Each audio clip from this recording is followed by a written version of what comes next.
असलम सब कैसे ठीक ठाक हैं। अच्छा तो फाइनली हम यूके में वापस आ गए हैं। तो वापस आने के बाद हमने फील किया कि यहाँ पर कुछ भी चेंज नहीं हुआ, सब कुछ वही है। हाँ अलबत्ता काफ़ी सारी फीसेस चेंज हो रही हैं, तो वो एक अलग मसला है, ठीक है। और PSW को भी सुनने उसकी भी फीस इंक्रीज़ हो रही है, बट उसका भी नहीं पता। तो खैर एनीवे, तो हमारी जैसे एज यूजुअल सीरीज़ चल रही थी उसको मैंने कंप्लीट करना, उसके बाद मैं आपको इन्फॉर्मेशन देना शुरू करूँगा।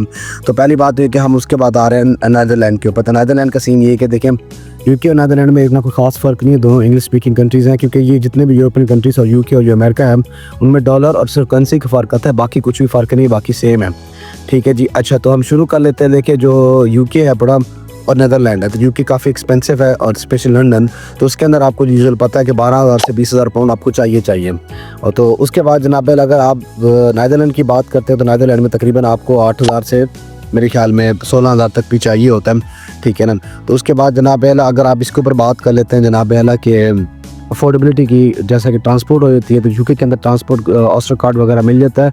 वो जोन 8 जोन 4 से लेकर आपको जो आपने जाना होता है वहाँ तक आपको एक्सेस ईजी होता है। लेकिन नीदरलैंड के अंदर आपको ये ट्रांसपोर्ट ईज़िली सस्ती मिल जाती है। अच्छा तो उसके बाद हम बात कर लेते हैं इन्वायरमेंट की। देखें दोनों ही मल्टी कल्चर है, बड़ा अच्छा इन्वायरमेंट है, वहाँ पे स्टूडेंट काफ़ी ज़्यादा जाते हैं, और वो दोनों मुल्क अपने लिहाज से जो वीज़ा प्रोसेस है उसके लिहाज से दोनों ज़्यादा ईजी है बड़े। हम यूनिवर्सिटीज़ की बात कर लेते हैं। जो आपको पता है यूके के अंदर जो यूनिवर्सिटीज़ हैं वो ऑक्सफोर्ड, कैम्ब्रिज है पड़ी, वहाँ पर एम्स्टरडैम है पड़ा, एम्स्टरडैम, और बाकी जो यूनिवर्सिटीज़ है वो मैं मेंशन कर दूँगा उसके अंदर डिस्क्रिप्शन के अंदर। अच्छा तो अब हम बात कर लेते हैं इस चीज़ के ऊपर कि जनाब के जो स्टूडेंट है वो कितना कमा सकता है। देखिए स्टूडेंट जो है वो यूके के अंदर 2,000 से 3,000 कुछ NI के ऊपर, बाकी कैश के ऊपर कमा सकता है अगर वो चाहे तो। नीदरलैंड के अंदर भी यही हिसाब किताब है बड़ा जनाब, आप 1,800 से 2,000 से 2,500 तक भी कमा सकते हैं। तो उसके बाद अगर हम बात जाते हैं पे रेट के ऊपर, देखिए जो सुनने में आ रहा है लंदन का पे रेट 12 से 13 भी है, 15 भी है, 16 भी है, लेकिन मिनिमम 12 भी है।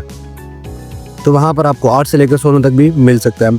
इतना खास कोई जनाब डिफरेंस नहीं है, तो वहाँ दोनों में आप अभी फीस वगैरह मैनेज कर सकते हैं।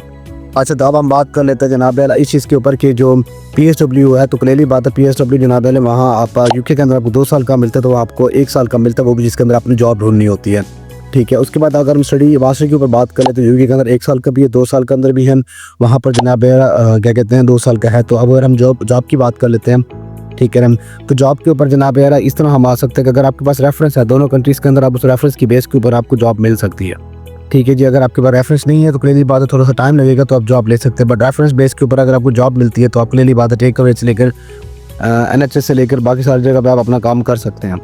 अच्छा तो उसके ऊपर हम बात कर लेते हैं जनाब के जो कॉस्ट है पड़ी, जो हम कितनी लग जाती है यूनिवर्सिटी के अंदर। देखें यूनिवर्सिटी के अंदर जो कॉस्ट है पड़ी वो क्लियरली बात है आपकी जो है वो आपने जो यूके के अंदर अगर आपने 12,000 यूनिवर्सिटी की फीस अगर आपने 8,000 दिए, तो बाकी लंदन और उसके रहने का खर्चा आपने दिखाना, तो सेम नीदरलैंड के अंदर भी यही चीज़ है। अच्छा तो उसके बाद हम बात कर रहे थे की पॉइंट के ऊपर कि देखिए मैंने काफ़ी सारी चीज़ें इस वीडियो में ऑलरेडी मेंशन की हुई है कि जनाब पहले इसमें आपका यूनिवर्सिटी खर्चा एक्सपेंसिव कौन सी यूनिवर्सिटीज़ हैं। अच्छा तो हम बात कर लेते हैं इस चीज़ के ऊपर कि PR के ऊपर। देखिए यूके के अंदर आपको 5 साल की PR मिलती है, तो स्किल वर्कर के ऊपर सेम चीज़ आपने नीदरलैंड के अंदर आपको 5 साल का मिलता है।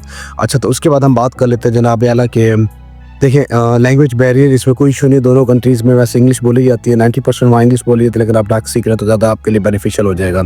अच्छा तो उसके बाद हम बात कर लेते हैं जनाब के देखिए बात ये है कि सारी चीज़ें आपके पास इन्फॉर्मेशन मैं आपको कंप्लीट दे रहा हूँ इस वीडियो के अंदर। कुछ इन्फॉर्मेशन आपको जनाब वेबसाइट के ऊपर भी मिल सकती है, तो आपने खुद डिसाइड करना है कि आपके लिए कौन सा कंट्री बेटर है। अगर आपने यूके में जाना है तो आपको क्लियरली बात है वहाँ भी इंग्लिश मिलेगी, वहाँ टफ तो हर जगह मिलता है। अगर आपने नीदरलैंड जाना है तो वहाँ भी आपको इंग्लिश मिलेगी, but it my take some time, ठीक है। हर चीज़ का एक टाइम होता है, उस चीज़ के लिहाज से आपको जॉब मिल जाती है, लेकिन प्रेफर आपने ये करना है कि आपने किस, क्योंकि नीदरलैंड यूरोप के साथ आता है, अगर आपने यूके में रहना है तो दोनों में वेदर भी सेम है, कोई फ़र्क नहीं है। तो ये आपने खुद डिसाइड करना है। Thank you.